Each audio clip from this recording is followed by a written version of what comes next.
estar reunidos de esa manera, en armonía, en completa paz, como un cuerpo que somos en Cristo Jesús, ¿verdad? Por eso es bueno, por eso es agradable, porque podemos llegar a la casa del Señor y poder saludarnos con alegría, poder saludarnos con entusiasmo, con amor, con cariño, ¿verdad? Y es grato siempre, iglesia, poderlos ver. Es grato poderlos ver, saludarlos, y damos gracias a Dios por ello, que nos deja cantar, ¿verdad? Esa fidelidad de Dios, esa fidelidad de nuestras vidas, esa fidelidad a pesar de los tropiezos, a pesar de las debilidades, a pesar, ¿verdad?, de las tribulaciones. La fidelidad del Señor está con nosotros, está siendo firme en nuestras vidas. Amén. Así que vamos ahora a adorar de esta manera al Señor a través de su palabra, y vamos a buscar Filipenses capítulo 2, versículo 13. Es ahí donde vamos a estar fundamentando nuestra enseñanza el día de hoy. Recuerde que estamos en la serie En pos de la santidad, y este tema sería el tema número 16, que lleva por título La santidad y la voluntad.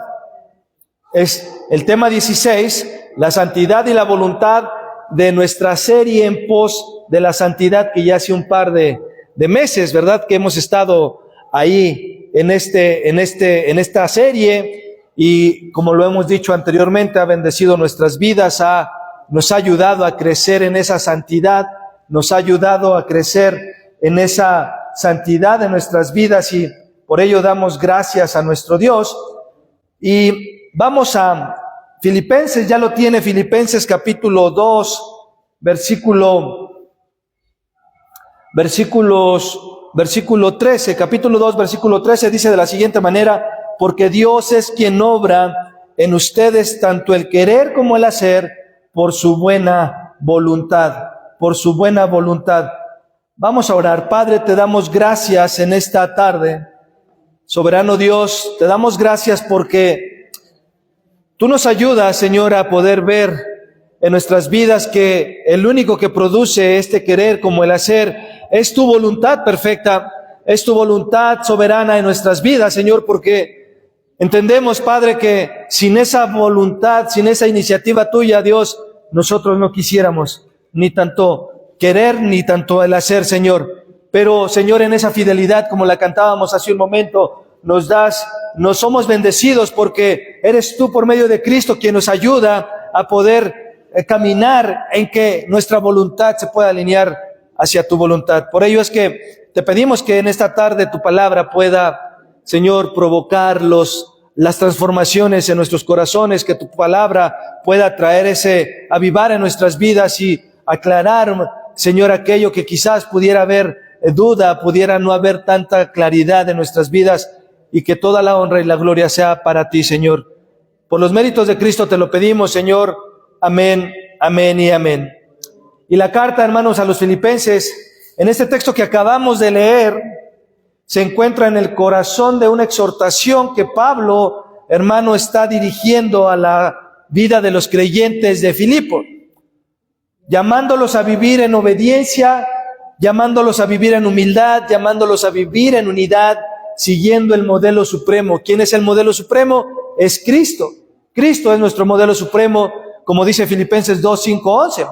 Y este pasaje, hermano, no es una apelación al esfuerzo moralista, sino a una revelación gloriosa de la obra activa de Dios en la vida del creyente, en la vida de usted, en la vida mía.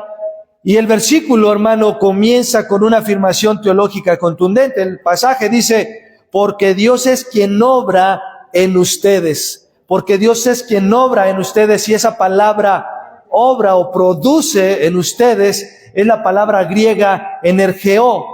Y esta palabra no implica una acción ocasional, no implica una acción de producir algo en nuestras vidas ocasionalmente, sino ni tampoco lo hace de una manera pasiva, sino de una operación continua, de una acción continua de parte de Dios que es eficaz y que es soberana. Es el mismo verbo, hermano, en la palabra, el verbo produce o producir, es el mismo verbo que Pablo usa en Efesios 1:19. Si gusta, vamos ahí para que lo leamos. Efesios 1:19. Efesios 1:19. Vamos a ver que esta palabra, este verbo usado por Pablo es el mismo verbo o el mismo poder que resucita a Cristo. Dice Efesios 1:19, ¿y cuál es la exhortación? Dice, ¿y cuál es la extraordinaria, grandeza de su poder para con nosotros los que creemos, conforme a la eficacia de la fuerza de su poder? Y esa palabra, ese verbo, es el mismo que Pablo está usando aquí en Efesios 2:13, porque Dios obra en ustedes tanto el querer como el hacer por su buena voluntad, o produce, ¿sí? A través de ese poder lo produce en nosotros. Así que, hermanos, ese poder no se manifiesta en milagros externos, no habla de un poder como para hacer milagros o que Dios haga milagros, sino la transformación interna de nuestras vidas como hijos de Dios. Y la estructura del texto, hermano, revela que Dios no solo produce el querer, sino también el hacer. Y ambos, hermanos, están subordinados a su buena voluntad, que denota un deleite, un agrado y un propósito redentor en nuestras vidas. Si Dios solamente pusiera en nosotros el querer, pero no el hacer, se quedaría hasta ahí el asunto. Yo tengo ganas de ir a la iglesia, pero nunca voy. Yo tengo ganas de leer la Biblia, pero nunca la leo. Entonces Dios produce el querer y también el querer hacerlo. ¿Sí me explico? Entonces Dios produce en nosotros ambas cosas, y ambas cosas, como le decía, están subordinadas ¿a qué? Están subordinadas a la buena voluntad de nuestro Dios. Y esta es una obra que Dios realiza en nosotros por su gracia. El querer como el hacer es una obra que Dios produce o realiza en nosotros por su gracia. Y no se trata, hermano, de que sea un 50-50, ¿verdad? El Señor hace su 50% y yo hago mi 50%. ¿Sí? No es una cooperación de 50-50 entre Dios y el hombre.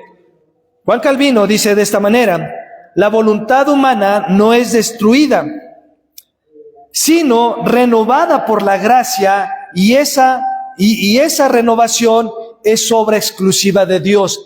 Mi voluntad no es destruida, sino es renovada. ¿Por qué? Para que entonces mi voluntad se pueda alinear a la voluntad de Dios. Hermano, si tu voluntad no se renueva por medio del Espíritu Santo en tu vida, tu voluntad jamás va a estar alineada a los propósitos y a los planes de Dios.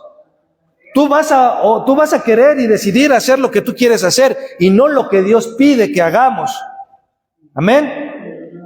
Pablo, hermanos, no está promoviendo una ética de rendimiento, sino una espiritualidad que descansa en la iniciativa divina, ¿sí? Entonces, esta santidad, hermano, esta santidad no es algo que tú haces para Dios, sino es algo que Dios hace en ti por medio de Cristo. La santidad no es algo que tú haces para Dios, sino es algo que Dios hace en nuestras vidas por medio de Cristo. Hermano, lo decíamos hace 8 días, el Dios que exige santidad es el mismo Dios que nos capacita para poderla lograr. Tu vida no puede llegar a tener santidad apartada de Cristo. Nuestra vida no puede lograr el estándar de santidad si tú y yo vivimos desconectados de la fuente de santidad que es Cristo, que es Dios mismo. A través de su Espíritu Santo nos ayuda. Entonces, aunque la santidad, hermano, es obra de Dios en nosotros, eso no excluye nuestra participación activa dentro de la santidad. No es que Dios nos va a hacer santos si tú no tienes nada que hacer, sino hay una participación de tu parte, de nuestra parte. Y esa participación Dios la considera. Las Escrituras, hermano, enseñan que Dios es el autor y el capacitador, pero nosotros somos llamados ¿a qué? A responder con obediencia, con disciplina y con rendición.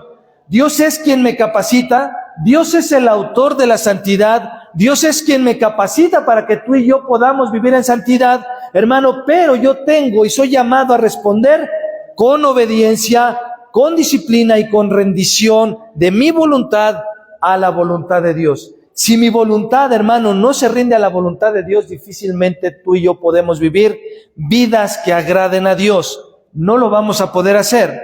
Vamos a Filipenses capítulo 2, versículo 12, donde nos muestra que cómo es que incluye nuestra participación en esta santidad, que no es 50-50 necesariamente, pero que sí hay una parte activa de nuestra parte, porque quien toma la iniciativa para esta santidad es Dios. Filipenses capítulo 2, versículo 12, dice: ocúpense en su salvación con temor y temblor.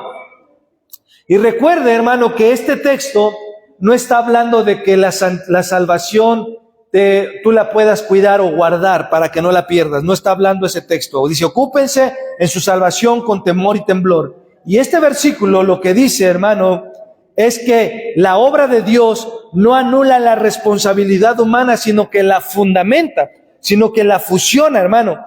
Por eso es que el ocuparnos de nuestra salvación con temor y temblor habla de que usted y yo debemos caminar alrededor de aquello que implica mi vida cristiana. Ser piadoso, perdonar a quien me ofende, ¿verdad? Amar a quien me vitupera, amar a quien me calumnia, amar a quien busca el mal para mi persona, porque eso es lo que la palabra me enseña.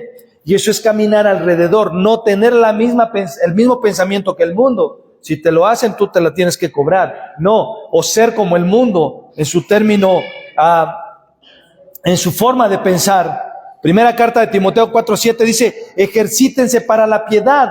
La santidad, hermano, requiere esfuerzo, pero un esfuerzo que venga con una energía de parte de la gracia de Dios. Amén. Segunda de Pedro, vamos ahí a segunda carta de Pedro, capítulo 1, versículos 5 y 7. Segunda carta de Pedro, capítulo 1, versículos 5 y 7, dice, o habla ahí que debemos añadir a nuestra fe virtud. Dice, añadir a nuestra fe virtud. Y Pedro, hermano, muestra que la fe verdadera se despliega en crecimiento espiritual, no en pasividad.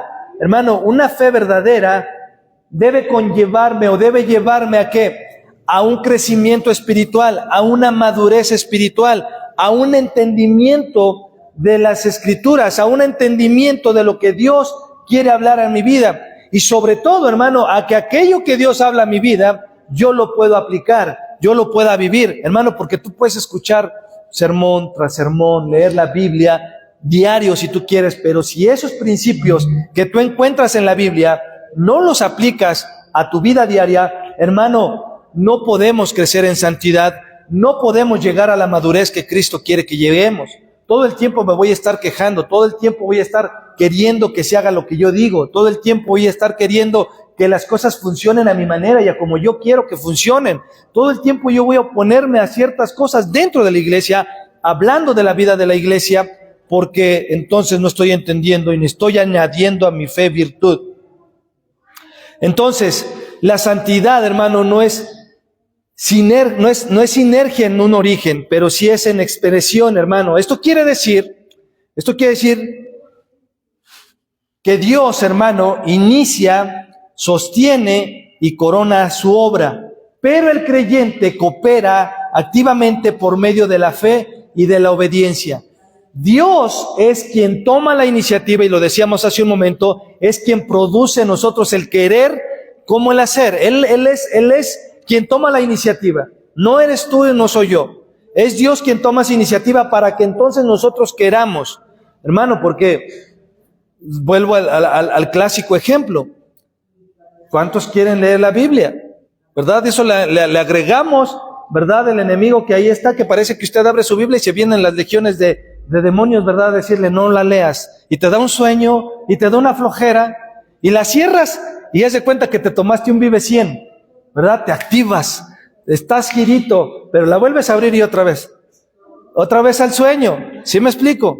Es Dios quien produce el querer como el hacer. Si Él no lo hiciera, hermano, de verdad, tú y yo ni oráramos, tú y yo ni leyéramos la Biblia, tú y yo ni siquiera nos congregáramos. Pero cuando Él nos regenera, nos alcanza y nos transforma por medio de su Espíritu Santo, es cuando entonces en nosotros puede haber el querer como el hacer por su buena voluntad. Es querer hacer o rendirme voluntad a la voluntad de Dios. Amén. Martin Lloyd Jones dice de esta manera: la gracia no nos llama a la iniciativa, sino a una actividad santificada. Esta verdad, hermano, nos libra del legalismo. ¿Por qué? Y nos libra también del orgullo. ¿Por qué? Porque esa iniciativa no recae en mí. Si recayera en mí y dijera, es que yo siempre tomo la iniciativa de vivir en santidad y yo siempre quiero hacer las cosas para Dios, hermano, me enorgullezco. Entraría soberbia en mi vida, orgullo en mi vida. Entonces, esta verdad nos libra de ese legalismo y nos llama a una rendición gozosa, hermano, delante de Dios. Y escucha esto: Dios no solo nos llama a ser santos, Él mismo nos capacita para poder serlo. Es la huella, hermano, de una obra que comenzó en la eternidad, se manifestó en la cruz y continúa en nosotros por medio del Espíritu Santo.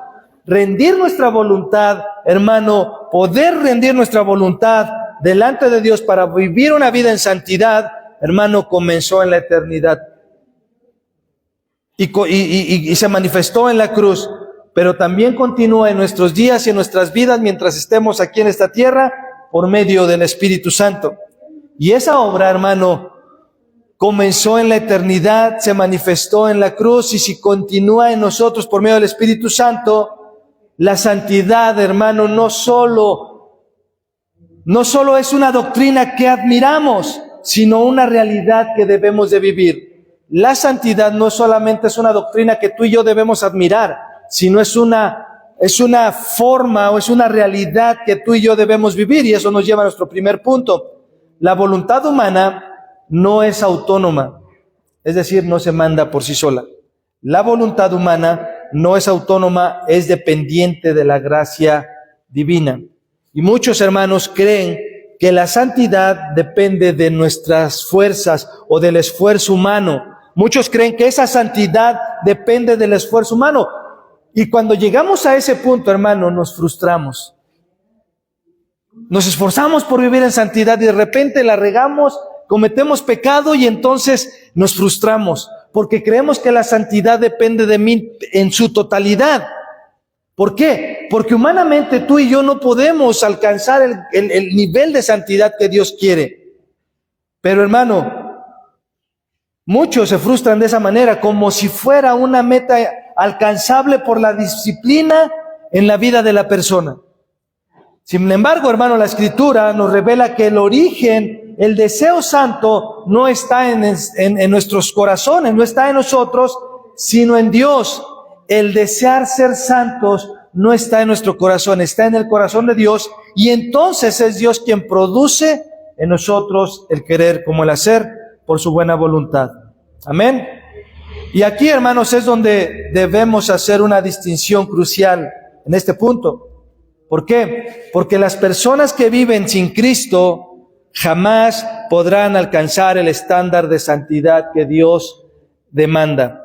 Las personas que viven sin Cristo, que no tienen una relación con Cristo, que no han sido redimidos por Cristo, no han sido atraídos por el Padre al Hijo, no pueden alcanzar el estándar de santidad que Dios demanda, y lo hemos dicho en otras ocasiones, ni siquiera la van a buscar.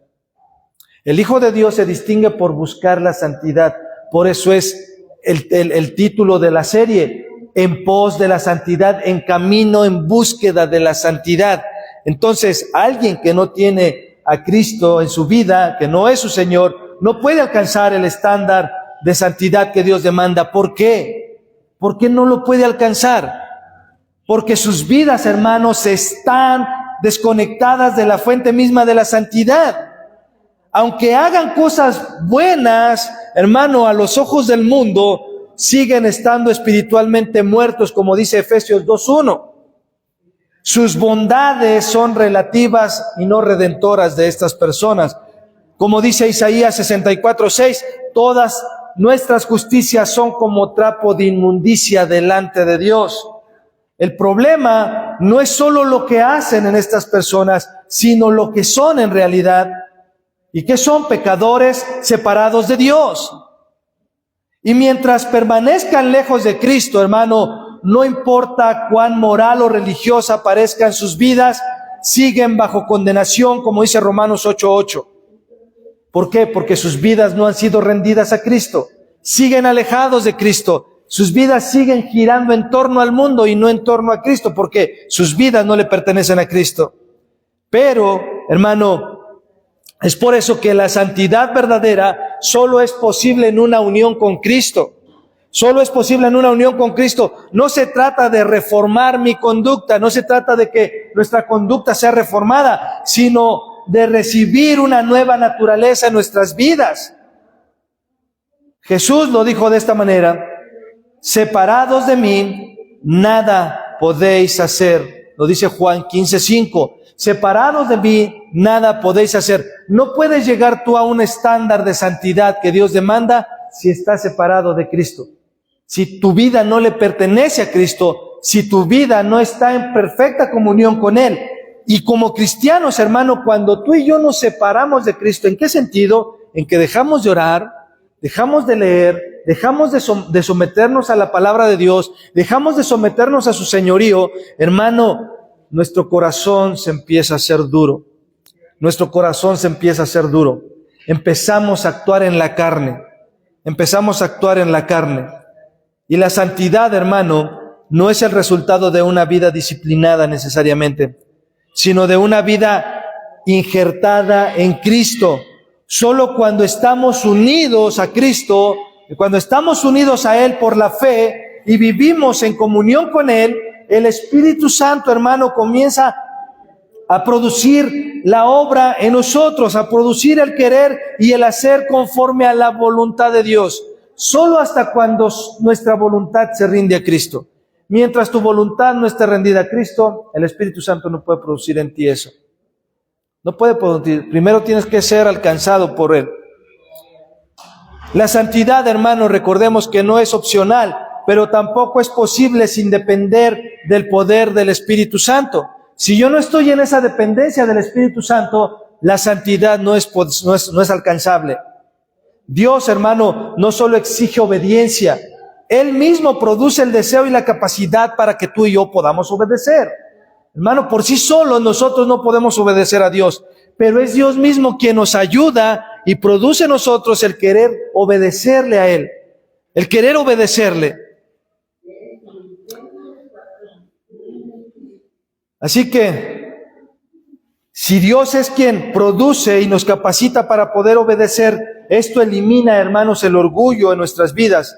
¿Por qué? Porque empezamos a entender que nosotros somos los recipientes, no somos los autores de la santidad. No somos los autores de la santidad. La voluntad humana, hermano, no es autónoma, no es independiente. Es renovada, dirigida y sostenida. ¿Por qué? Por la gracia divina. Esa es nuestra voluntad. Entonces, no lo olvides. La regeneración precede a la santificación. Primero soy regenerado y después comienzo el proceso de la santificación en mi vida, lo cual, hermano, me lleva a vivir una vida que agrade a Dios. No somos agentes independientes de cambio, somos recipientes de una obra sobrenatural en nuestras vidas. Y la pregunta sería, ¿estás intentando vivir en santidad por tus fuerzas o descansando en la obra de Dios que transforma tu voluntad?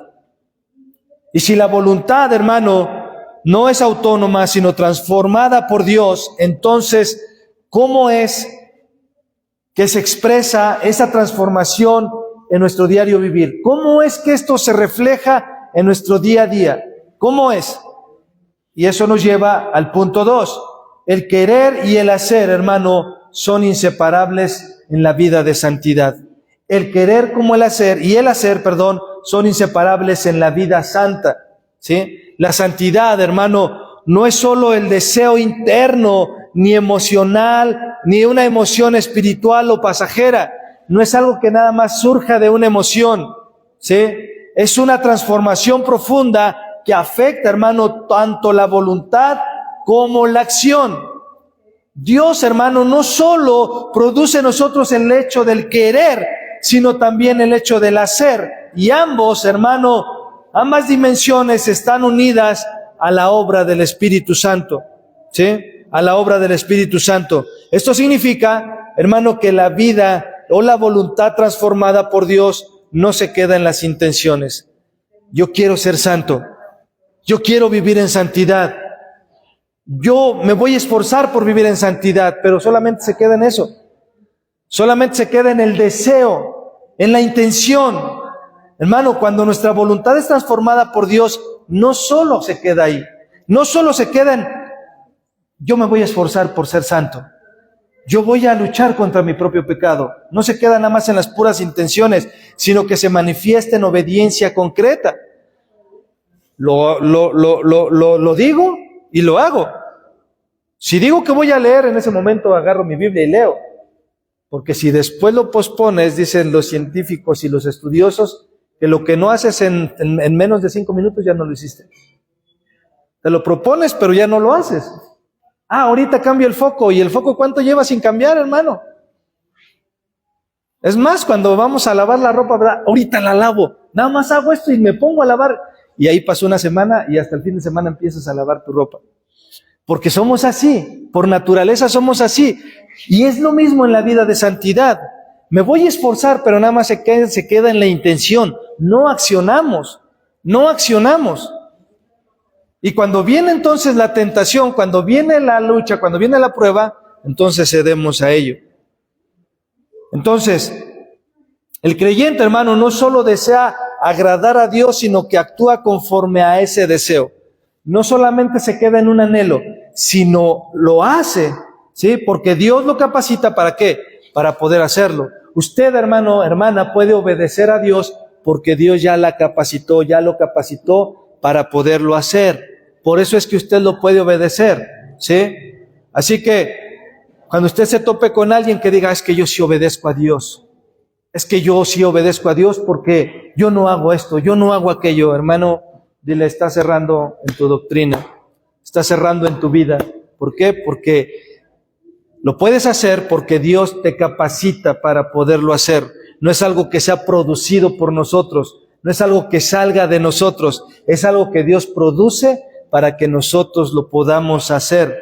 Amén. Santiago 1:22 dice, sed hacedores de la palabra y no tan solo oidores. ¿Por qué? Porque la santidad, hermano, no se mide por los sentimientos, sino por lo que obedecemos.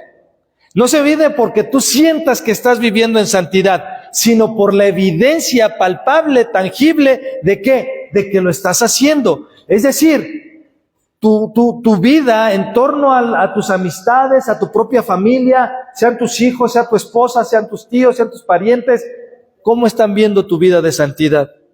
Pueden decir, él vive una vida, a lo mejor no va a decir vive una vida que agrada a Dios, pero sí va a decir, no, él es diferente, él no es como nosotros, él piensa diferente, él actúa diferente, porque ven algo diferente en ti, que la obra redentora, la obra poderosa de Dios obrando en tu vida para que puedas vivir una vida que le agrade a Él. Efesios 2:10 dice, creados en Cristo Jesús para buenas obras. Dios, hermano, no solo nos salva, nos prepara para caminar en obras que Él mismo ya diseñó para nuestras vidas. Amén. Entonces, la santidad, hermano, la santidad práctica comienza con una decisión de la voluntad. Hermano, tú decides en tu voluntad si vives en santidad o no. Tú decides. Por eso es que mi voluntad tiene que estar alineada a la voluntad de Dios. Y eso lo decíamos hace un rato, solo se puede lograr si el Espíritu Santo mora en mi vida. Si el Espíritu Santo mora en mi vida.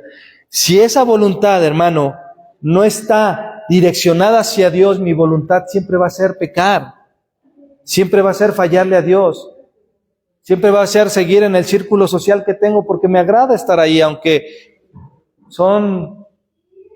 es decir, un ejemplo práctico, las personas que les gusta hablar en doble sentido y te gusta estar ahí, tu voluntad no está siendo alineada con la voluntad de Dios. Las personas que les gusta tomar, que les gusta mentir, chismear, etcétera, y te gusta estar ahí, te amoldas ahí, es porque entonces tu voluntad no está siendo alineada delante de Dios, no estás alineando tu voluntad con la voluntad de Dios. Y eso en lo que se ve, pero ¿qué hay de lo que no se ve? ¿Qué hay del juzgar sin hablar? ¿Qué hay de tener malos pensamientos para con mi prójimo sin siquiera decirlo? Entonces mi voluntad no se está alineando a la voluntad de Dios. Cuando tú hablas de alguien que no se puede defender, tu voluntad no está alineada a la voluntad de Dios. ¿Por qué? Porque si ese alguien te hizo algo o tienes algún resentimiento, bueno, la Biblia dice perdona y no estás perdonando. La Biblia dice ora por aquellos que te persiguen y no lo estás haciendo. Entonces tu voluntad no está siendo alineada, ¿verdad?, hacia esa vida de gracia y el poder del Espíritu Santo. Entonces, esa voluntad, hermana, tiene que estar en dirección a la voluntad de Dios. Y esa voluntad se sostiene por la acción continua del Espíritu Santo en nuestras vidas. ¿Cómo tú te puedes mantener alineado a la voluntad de Dios? Únicamente por la obra del Espíritu Santo en nuestras vidas. Amén. Prende las luces, porfa.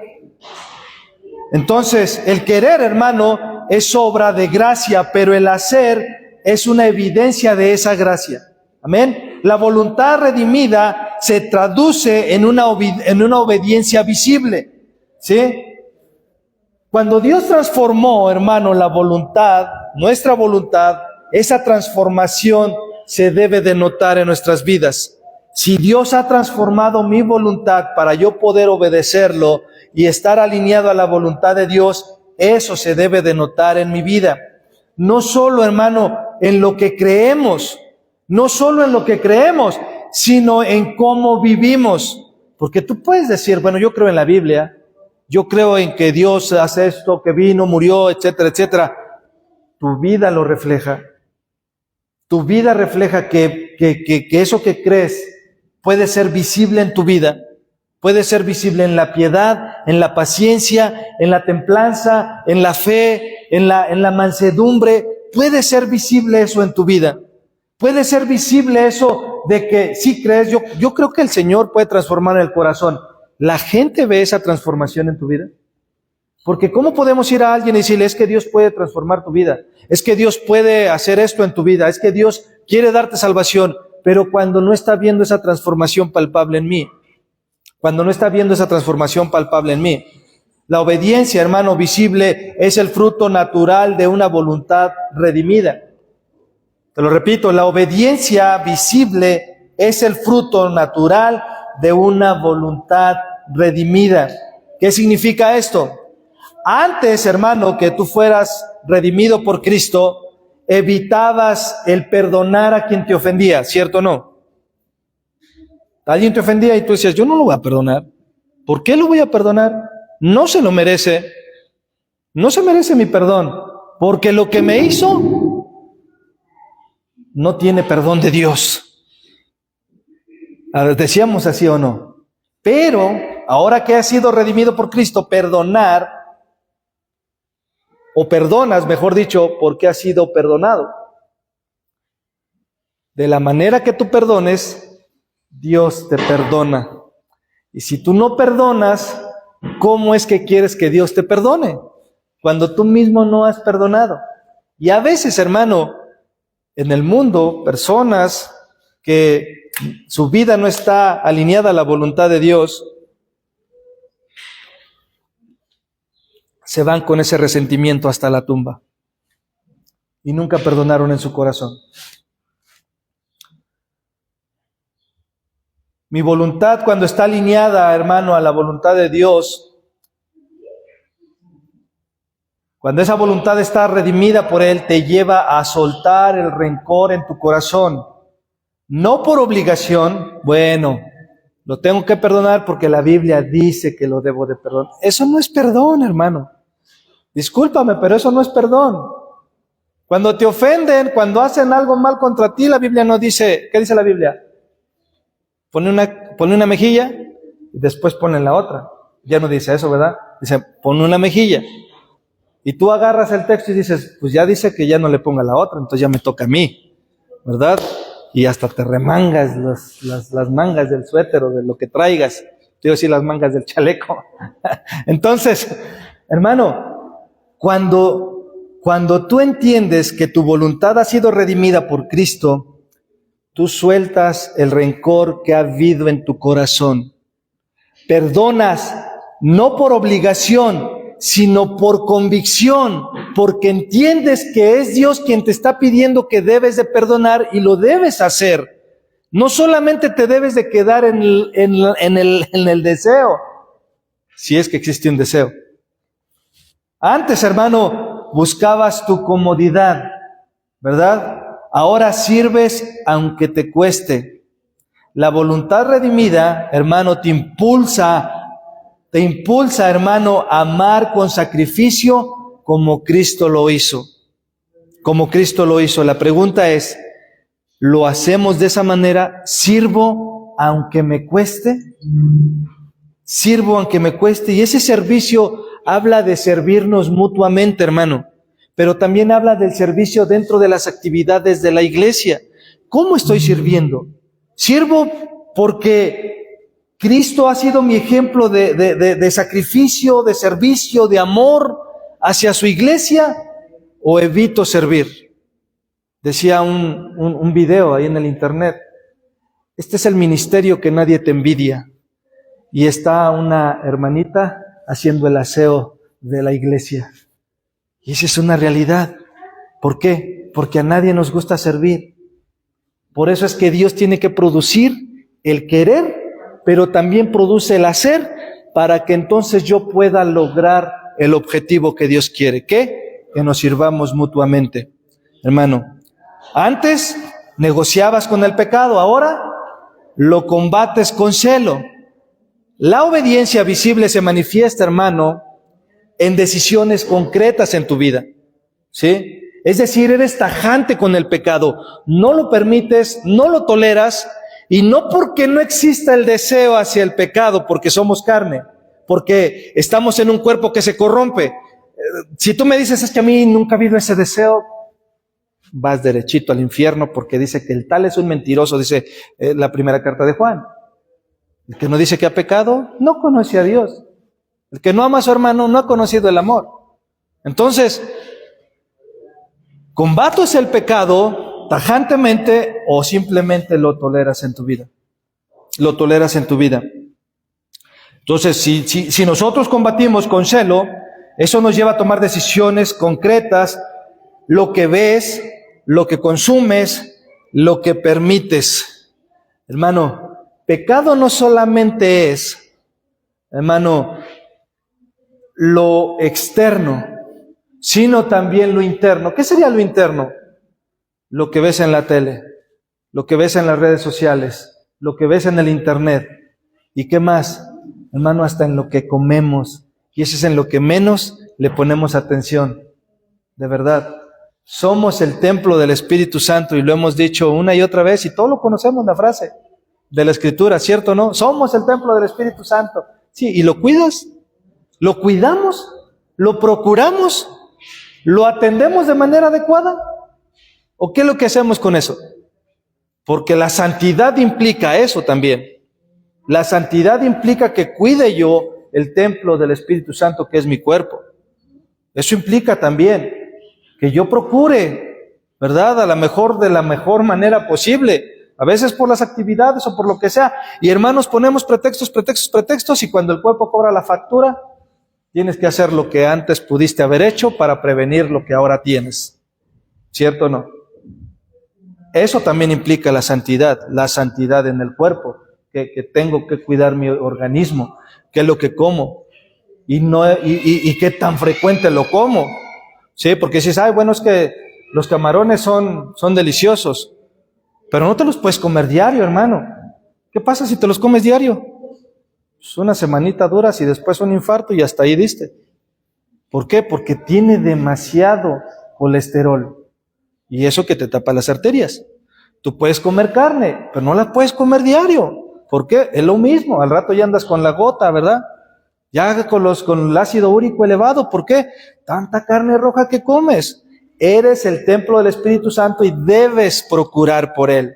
Debemos procurar por Él. Aunque la coca sea rica, hermano, Pues una a la semana por lo menos, pero no una a diario. Hermano, pues claro, después, ¿por qué me daría esto? ¿Por qué te dio? Pues porque hacías harto ejercicio, ¿verdad? Comías puras verduras.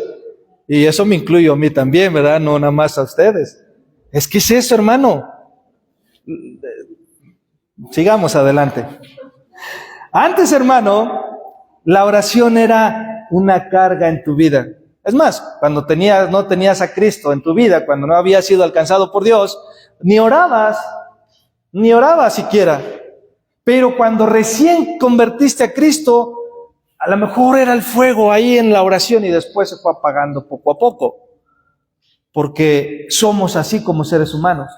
Somos así. Estamos en el fuego del Espíritu Santo cuando nos convertimos a Cristo y de repente, como dijo la canción, ni las cenizas quedan. Pero hay que avivar ese fuego del Espíritu en nuestras vidas. No dejemos morir el Espíritu, dice la Escritura. No lo apaguéis, no lo contristéis. Y si ya lo apagaste, pues arrepentámonos, hermano. Si ya apagamos el Espíritu en nuestras vidas, hay que arrepentirnos y pedirle perdón a Dios por ello. ¿Por qué? Porque el hecho de que tú y yo nos podamos congregar no quiere decir que estamos viviendo en el fuego del Espíritu Santo. Y cuando te hablo del fuego del Espíritu Santo, no es que empieces a temblar y que hables en lenguas de no sé qué, porque eso no tiene nada que ver con la Biblia. No es eso. Es en el sentido, hermano, de que tu vida vive apasionada por la casa de Dios, tu vida vive apasionada por Cristo, tu vida vive apasionada por su palabra, te sometes a la palabra de Dios primeramente y a las autoridades establecidas por Dios dentro de la iglesia. Es una vida, hermano, que vive en el fuego del Señor, en el fuego del Espíritu Santo. Empiezas a buscar la dirección del Espíritu de Dios todo el tiempo. No decides a tu forma de pensar, no decides a lo que tú crees mejor, decides porque estás pidiéndole la dirección al Señor, no decides por tu emoción, no decides porque te parece bueno, no decides porque tú crees que es correcto, decides porque estás siendo guiado y dirigido por el Espíritu Santo, porque has buscado con antesala y con tiempo la presencia de Dios y has buscado a Dios en oración. Pero ¿por qué vivimos vidas apáticas? Porque no vivimos vidas consagradas. Así de fácil. No podemos vivir una vida ferviente en el Señor si no tengo una vida fervorosa con Cristo. No puedo. Antes la palabra era opcional. Ahora, espero, es el alimento diario. Por eso es que mandamos los devocionales todos los días. Para que lo lea, hermano. Para que lo leamos. Para que seamos edificados, haya una palabra diaria en nuestras vidas, aparte de su lectura personal que usted pueda llevar. La iglesia como tal lleva un devocional en el cual somos edificados a través de su palabra. No lees simplemente por rutina, hermano. No lees, y digo, si lo haces, no lo hagas. Si tú lo haces nada más porque dices, ay, no he leído hoy, y el Señor me va a poner falta hoy, y entonces voy a leer, ya cumplí con el Señor. Hermano, no lo hagas, porque no va a ser bendecida tu vida. Si tú lo haces de esa manera, no va a ser bendecida tu vida, porque simplemente estás cumpliendo un protocolo, como bañarte. Ay, hoy no me bañé. Sí, no, hoy me meto a bañar y te bañas y punto, ya cumpliste con ese protocolo. Y una palomita a tu lista de cosas que tuviste que hacer en el día. Hermano, no lo hagas así, de verdad, porque eso es una falta de respeto a la palabra de Dios.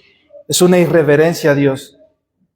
Léela apasionadamente, léela entendiendo y diciéndole al Espíritu Santo, revélame tu palabra. Señor, ¿qué quieres hablar hoy a mi vida a través de esto que voy a leer? Es como cuando vienes a la iglesia, tú no vengas nada más porque es bueno, es domingo, y si no, el pastor luego está ahí, muele, ¿por qué no vienes? No, ven esperando y diciéndole, Señor, ¿qué es lo que tienes hoy para mí? ¿Qué es lo que tienes hoy para mi vida? ¿Qué quieres hablar a mi corazón? No vengas cumpliendo un protocolo, hermano, de verdad. Mejor quédate a ver la transmisión en casa. Pero ven porque quieres tener comunión con los hermanos. Ven porque tú y yo queremos ser edificados a través de su palabra. Vengamos de esa manera. Vengamos con esa actitud en el corazón. Ahora, la iglesia antes era algo eventual en tu vida. Ahora es tu familia espiritual. La obediencia visible se ve en tu compromiso, hermano, tu servicio y tu presencia para con el cuerpo de Cristo. Es así. Debes de entender que la iglesia somos una familia que Hebreos dice que es mayor que nuestra familia natural, que es mayor que nuestra familia natural. Entonces la voluntad redimida, hermano, no se queda solamente en las intenciones, se traduce en pasos, decisiones, hábitos y frutos que glorifican a Dios. Mis decisiones están glorificando a Dios. Mis hábitos que tengo todos los días, mi estilo de vida, mis hábitos, ¿están dando gloria a Dios o no? ¿Están reflejando que Dios mora en mi vida, que el Espíritu Santo, mora en mi vida, que Cristo es mi Señor? ¿Mis hábitos demuestran eso? ¿Qué están demostrando? ¿Qué están demostrando? Entonces,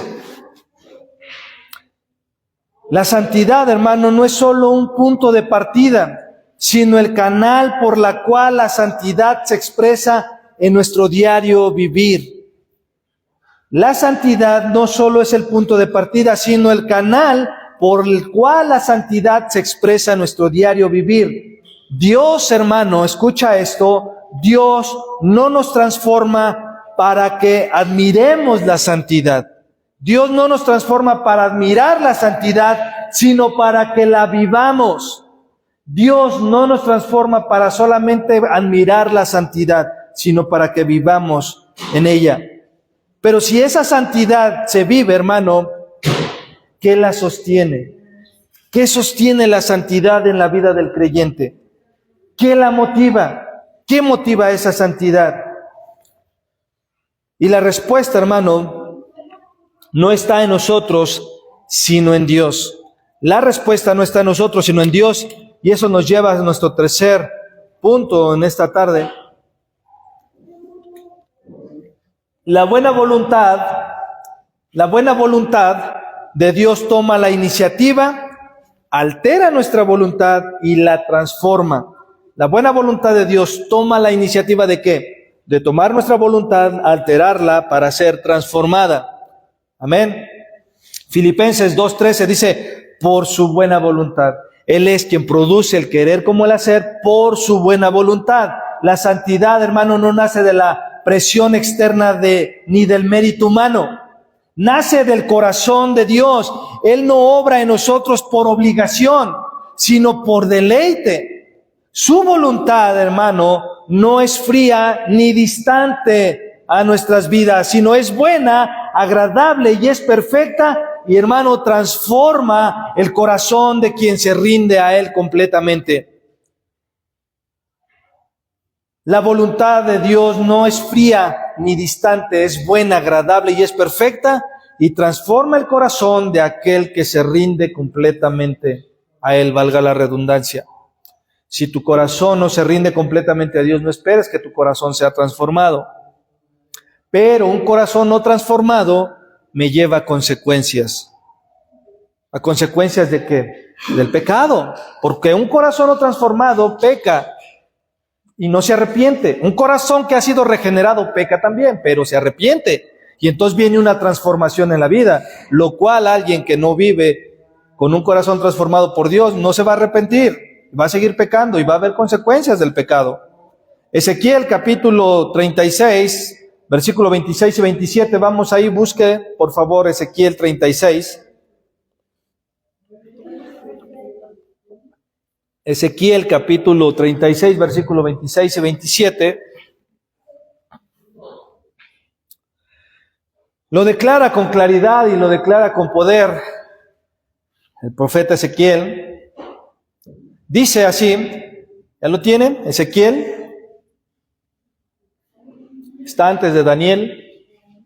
Ezequiel 36, 26 y 27 versículos.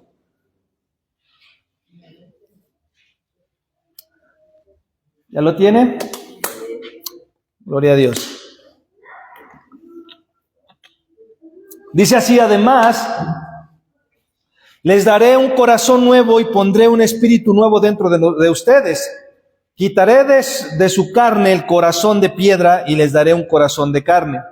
Pondré dentro de ustedes mi espíritu y haré que anden en mis estatutos y que cumplan cuidadosamente mis ordenanzas. ¿Ven cómo es que, hermano, la voluntad de Dios toma la iniciativa, como toma la nuestra, la altera y la transforma, lo que dice Ezequiel? ¿Quién es quien tomó la iniciativa de qué? De dar corazones nuevos a nuestras vidas. Dios. ¿Quién es el que tomó nuestra voluntad y la alteró? Dios. ¿Por qué? Dice, para que anden en mis estatutos y que cumplan cuidadosamente mis ordenanzas. Él es el que produce tanto el querer como el hacer por su buena voluntad.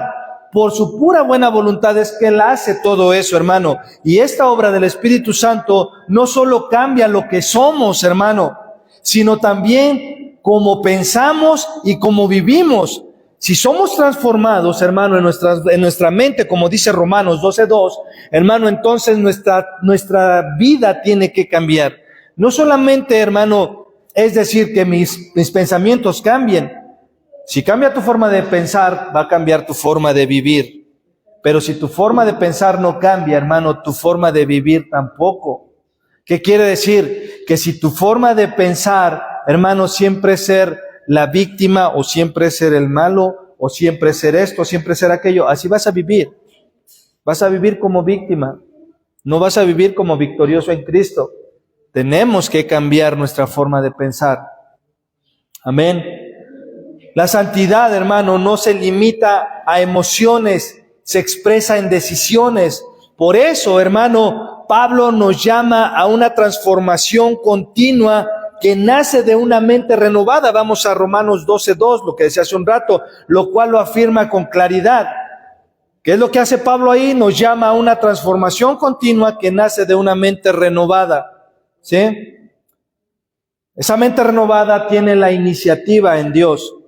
Dice, no se adapten a este mundo, sino transfórmese mediante la renovación de su mente para que verifiquen cuál es la voluntad de Dios, lo que es bueno, aceptable y perfecto. ¿Delante de quién?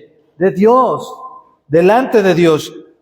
Te lo repito, no se adapten, Romanos 12:2, no se adapten a este mundo, sino transfórmense mediante la renovación de su mente. ¿Cómo es que se renueva la mente? A través de la palabra. El Espíritu Santo nos ayuda, pero el medio que Él utiliza es su palabra. Es su palabra que ha sido inspirada por Él.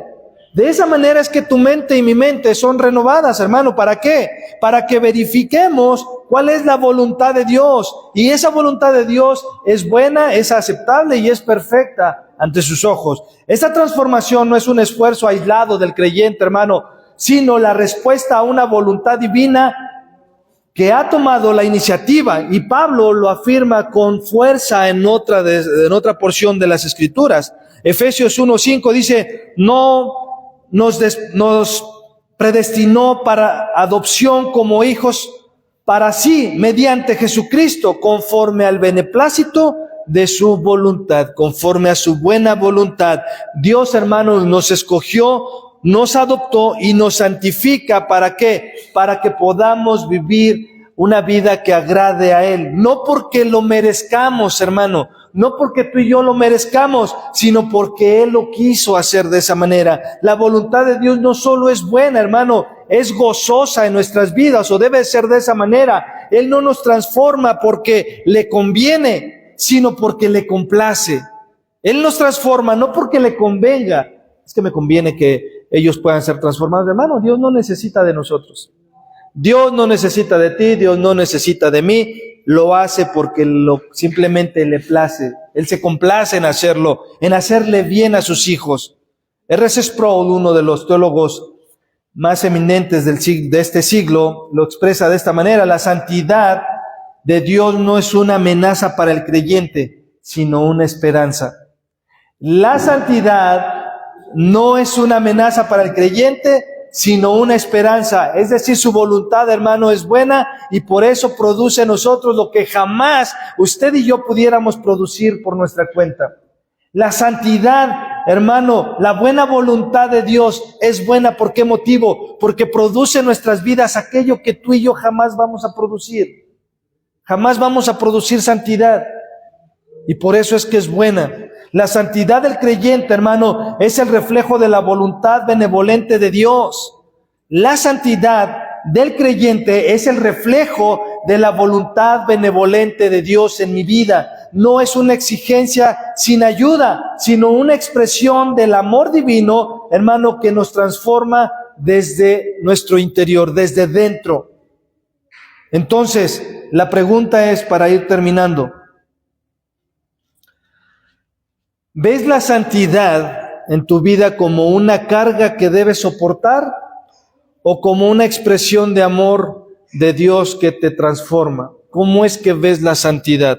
¿Lo ves como una carga así? Ay, tengo que vivir en santidad. Ay, es que me cuesta. Ay, es que, pastor, qué ricos son los tacos de suadero. Y tengo que guardarme en santidad. Así, cómetelos de vez en cuando. O sea, pero cuidémonos, ¿no? Entonces, ¿cómo es que tú ves la santidad en tu vida? ¿Como algo que tienes que soportar? ¿Algo pesado? ¿Algo que dices, ay, tengo que hacer como los hijos, ¿verdad?